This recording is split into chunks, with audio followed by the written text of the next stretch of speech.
പണി കഴിഞ്ഞ് വന്നപാടെ പറഞ്ഞത് നമുക്കൊന്ന് തളിയിൽ പോയാലോ. എന്തായാലും വെറുതെ ഇരിക്കില്ല, ഒന്ന് പോയേക്കാം. അവിടെ ചെന്നപ്പോൾ അവിടെ നിന്ന് ഉത്സവാട്ടോ. തൊഴാൻ വേണ്ടി ഉള്ളിൽ ചെന്നപ്പോഴോ നീണ്ട ലൈന്. അതിൻ്റെ അറ്റം കണ്ടുപിടിച്ച് ചെല്ലുമ്പോൾ അതാ അവിടെ കൃഷ്ണനാരായണൻ എന്ന ഗജവീരൻ.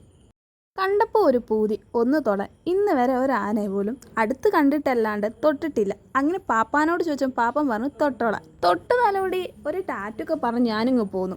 അങ്ങനെ ഉള്ളിൽ കയറി ദർശനമൊക്കെ കഴിഞ്ഞ് ഞങ്ങൾ പുറത്തേക്ക് വരുമ്പോൾ ചാക്യാർകൂത്ത് പോലെ ഒരു കലാരൂപം. എന്ത് കലാരൂപമാണെന്ന് സംഭവം കറക്റ്റ് എനിക്കൊന്നും മനസ്സിലായില്ല. അവിടെ നേരെ ചെണ്ട കൊട്ട് നിരത്തിൽ ചെന്ന് അവിടെ ചെന്ന് കുറച്ച് നേരം അതിൻ്റെ താളൊക്കെ പിടിച്ച് അങ്ങനെ നിന്ന് പറഞ്ഞു പോവാനിരുന്നു.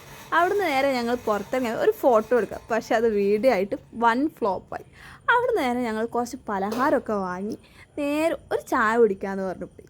ചായ സ്പോട്ടിലാട്ടോ പോയത്. അവിടെ ചെന്ന് അമ്മയ്ക്കൊരു ചിക്കു ഒരു ബ്രെഡ് പൊരിച്ചതും വാങ്ങിക്കൊടുത്ത് അതിൻ്റെ കൂടെ ഞാനൊരു ബ്രൂ കോഫിയും ഒരു വടയും കഴിച്ച് നേരെ വീട്ടിലേക്ക് പോയി കേട്ടോ.